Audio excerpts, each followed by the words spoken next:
Jangan lupa subscribe YouTube channel Metro TV News dan jangan lupa nyalakan notifikasinya.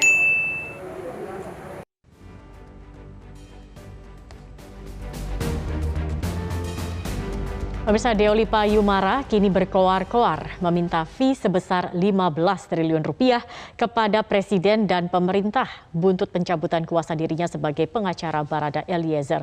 Sehari sebelum pencabutan kuasa ini, Kabareskrim Polri mengomentari pengacara yang bicara ke sana kemari seakan-akan dia yang bekerja. Padahal tim Bareskrim yang berusaha meyakinkan Eliezer agar bicara jujur. Ya nggak salah. Mana ada pencabutan sepihak. Surat kuasa adalah surat yang sifatnya para pihak. Pemberi kuasa, penerima kuasa. Pemberi kuasa, pencabut, penerima kuasa mempunyai hak yang namanya hak retensi.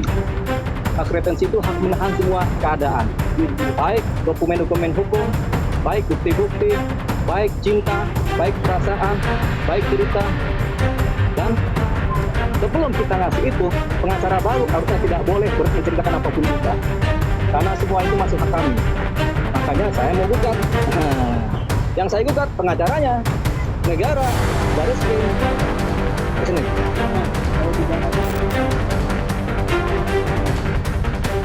Barada Richard Eliezer telah ditetapkan sebagai tersangka dalam kasus pembunuhan berencana terhadap Brigadir Yosua.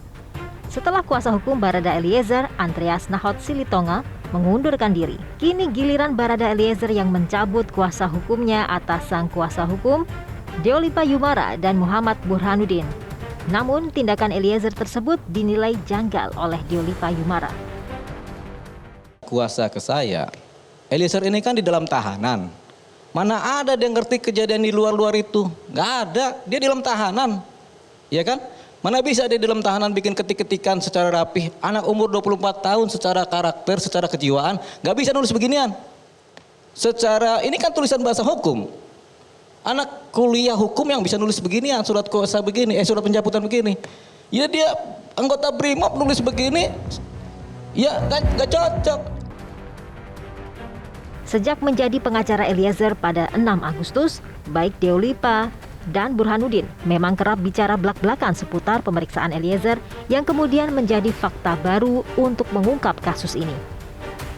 Seperti pengakuan Eliezer yang ditekan atasan untuk menembak Yosua, hingga Verdi Sambo yang ternyata berada di TKP saat penembakan terjadi.